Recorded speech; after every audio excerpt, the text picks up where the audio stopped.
ఇప్పుడు ఏం చేద్దాం అనుకుంటుండు అప్పుడు ఏం చేసిండంటే మిగులు రాష్ట్రంగా ఉన్నటువంటి తెలంగాణ రాష్ట్రాన్ని దోసుకొని అప్పుల రాష్ట్రం చేసిరు. ఇంత పతివత మాటలు మాట్లాడుతాడు. మరి ఆ రాష్ట్రాన్ని అప్పుల రాష్ట్రం ఎందుకు చేసిరో తెలంగాణ ప్రజలకు చెప్పాలి. ఇన్ని ఉపాయాలు, ఇంత మంచి అడ్మినిస్ట్రేషన్ శక్తి ఉన్నటువంటి ఈ దొరవారు మరి అప్పట్లో 10 ఏళ్ళు ప్రజల అధికారంలోకి ఇచ్చినప్పుడు దీన్ని బంగారు రాష్ట్రం ఎందుకు చేయలేదు? ఉద్యోగాలు ఎందుకు రాలేదు? అమెరికాలో సూటు బూట్ వేసుకొని అమెరికాలో దావోస్లో 10 సార్లు ప్రయాణం చేసినావు కదా. సూటు బూటు మే కిషన్ కన్నయ్య కిస్కా బ్యాండ్ బజానా ఆయా అనేది ఎవరికి తెలుసు? మరి నువ్వు పోయి ఏం చేసి వచ్చినావు? ఇవాళొచ్చి మా 2 సంవత్సరాల పాలన మీద ఎక్కెక్కి ఏడుస్తున్నావు. 10 సంవత్సరాలు నీకు అధికారము 2 సార్లు మిమ్మల్ని అధికారంలో కూర్చోబెడితే మరి ఈ పాలనలా ఇవన్నీ ఎందుకు చేయలేకపోయారు? ఇప్పుడు చెప్పే ఉపాయాలు అది పక్కన పెట్టండి. ఇప్పుడు మీ ఉద్దేశం ఏంది? మా హయాంలో ఎవడు ఇండస్ట్రీ పెట్టొద్దు, మా హయాంలో ఎవరికి ఉద్యోగం రావద్దు, మీకు అధికారం ఇవ్వలేదు కాబట్టి ప్రజలు పశ్చాత్తాపడాలి, మీ నాయన ఫామ్ హౌస్లో కూర్చొని ఇక్కడికి రాడు, మీ నాయన వచ్చి అసెంబ్లీలలో అపోజిషన్ లీడర్గా ఉండి కూడా ప్రజా సమస్యలే మాట్లాడాడు, నువ్వేమో రాత్రి పగలు నిద్ర లేక పొద్దున్నే వచ్చి ప్రెస్ మీట్లు పెట్టి మా మీద ఏడుపు. దేనికి?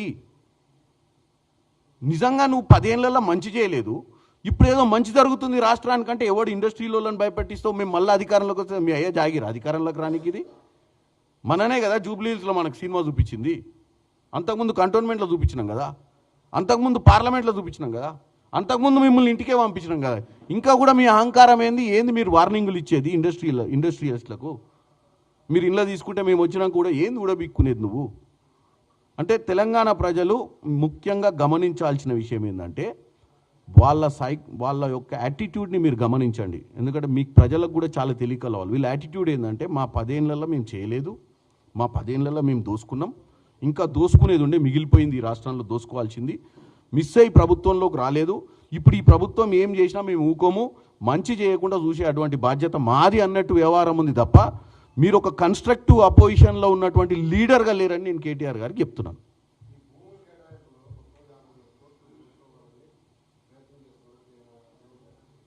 నేను అందుకే అంటున్నా, ఏది చేసినా తేట తెల్లమైంది, అంత ఈజీ కాదు. ఆయన ఇందాక పెట్టిన అలిగేషన్స్ మీద మా మంత్రివర్యులు క్లియర్గా, ఎందుకంటే నేను టెక్నికల్గా ఆయన మాట్లాడిన 30%, 100%, 200% ఏదో గమ్మత్తుగా చెప్పేసి మనం ఇది తెలుసుకోవాలంటే 20 ఏళ్ళ హిస్టరీకి కూడా పోవాలి, ముందుకు పోయిండు వెనుకకు పోయిండు, ఎప్పుడు MCH municipal corporation of Hyderabad నుంచి మొదలుపెట్టిండు, మౌలాలి నుంచి మొదలుపెట్టిండు, ఇవన్నీ మొదలుపెట్టిండు కదా. ఆయన క్లారిటీగా తెలంగాణ ప్రజలకు అర్థమయ్యేటట్టుగా ప్రభుత్వమే దీని మీద స్పందిస్తుంది.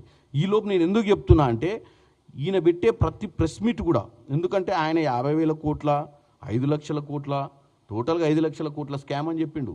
దీని మీద 50,000 కాదు, ఆయన చెప్పే దాంట్లో ఏం చెప్పిండు, 9,900 చిల్లర ఎకరాల భూమిని 4 లక్షల చిల్లర నియర్లీ 5 లక్షల కోట్లకు స్కామ్ జరుగుతుంది అని చెప్పి దాంట్లో 2-3 ఎగ్జాంపుల్స్ తీసుకొని దాన్ని అట్లా అతికిచ్చి ఈ పేపర్ నా పేపర్ని అతికిచ్చి తెలంగాణ ప్రజల ముందు పేస్ట్ చేయడానికి చూసిండు.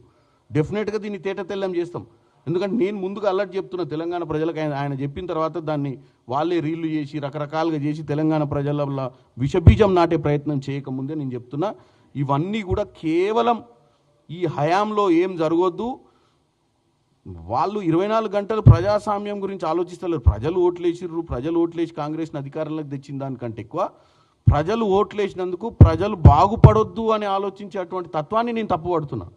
అంటే ఇండస్ట్రీస్ రావద్దు, ఈ 9,000 ఎకరాల భూములలో ఎవడు ఇండస్ట్రీ పెట్టుకోవద్దు, ఇండస్ట్రీ పెట్టుకొని ఆ ఇండస్ట్రీలలో ఎట్టి పరిస్థితుల్లో ఉద్యోగాలు రావద్దు, ఈ ఆలోచనే కేటీఆర్కు ఉంది తప్ప నిజంగానే కన్స్ట్రక్టివ్గా ఎస్ నువ్వు అన్నట్టు 5 లక్షల కోట్ల స్కామో 50,000 స్కామ్ అయినప్పుడు కన్స్ట్రక్టివ్గా మాట్లాడు. ఇన్ని రోజుల నుంచి గత 2 సంవత్సరాల నుంచి నువ్వు యావరేజ్గా ఎన్ని ప్రెస్ మీట్లు పెట్టింటావు కేటీఆర్ గారు చెప్పండి? 100ల కొద్ది ప్రెస్ మీట్లు పెట్టినావు ఈ ప్రభుత్వాన్ని నిందలేయడానికి. మరి నిందలేసినాక కూడా జూబ్లీస్లో ఎందుకు ఓడిపోయినావు? నువ్వే అన్నావు రిఫరెండం అని, రోజు అబ్బాండాలు వేసినావు, రోజు వచ్చి రిఫరెండం, ఇది జూబ్లీస్ ఎన్నికలు రిఫరెండం అన్నావు. రిఫరెండం ఏమైంది? ప్రజలు మళ్ళీ కాంగ్రెస్ పార్టీకి పట్టం కట్టిరు. అంటే అర్థమైంది, నువ్వు చెప్పే అన్ని బూటకపు అబద్ధాలు. నువ్వు రోజు పొద్దున్న లేస్తే కాగితాలు పట్టుకొచ్చి ఆడ కూర్చొని గీతలు గీసుకుంటా ముచ్చట చెప్పేది అంతా కూడా కేవలం నీ విష ప్రచారం అనేది తెలంగాణ ప్రజలు గమనించారు. తప్పులు లేవనెత్తొచ్చు, లేవనెత్తినప్పుడు ఆ తప్పులు కాదా అని చెప్పాల్సిన బాధ్యత కూడా మాదే కదా. తప్పులు ఏలెత్తి చూపియాలంటే అది తప్పై ఉండాలి. తప్పు లేని దాన్ని తప్పుగా చూపించాలని నీ యొక్క మనస్తత్వం ఏందో ప్రజలకు చూపిస్తున్నావు అని నేను కేటీఆర్ని అంటున్నా. నీకు అధికారం కోల్పోయింది, నీకు అధికారం నుంచి దూరంగా ఉండలేవు.